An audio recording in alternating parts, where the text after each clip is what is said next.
అందరూ తలెత్తి చూసే లిబర్టీ స్టాచ్యూ పైన నేను ఎగరబోతున్నాను.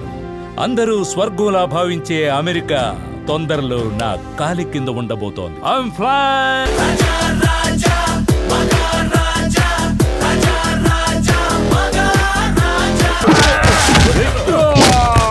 ఐఎమ్ సారీ, మీ బాయ్ ఫ్రెండ్ని నేను. లేదు లేదు, మీరు డీల్ చేసిందే కరెక్ట్. ఒక మగాడంటే మీలానే ఉండాలి.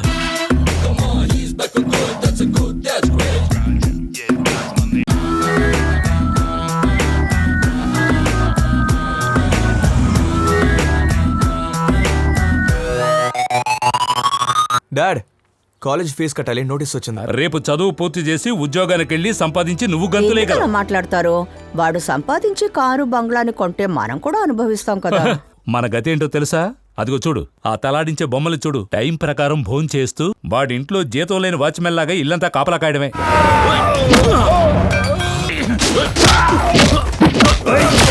మా సుబ్బుకి చిన్నప్పటి నుంచే చిన్న పిల్లలంటే ప్రాణం. కానీ నా దురదృష్టం, నేను బిడ్డని కని ఆయనకివ్వలేని అభాగ్యురాలైపోయాను. కానీ మా ఆయన జెంటిల్మెన్ అక్క. నేను నా లోపం వల్ల బాధపడకూడదని నాకు బిడ్డలు లేరనే బాధ తెలియకుండా నన్ను చూసుకుంటున్నారక్క.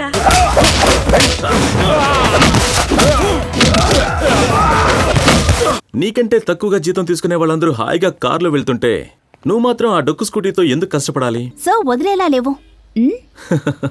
అర్థం చేసుకుంటే సరే ఇవ్వు. గుడ్.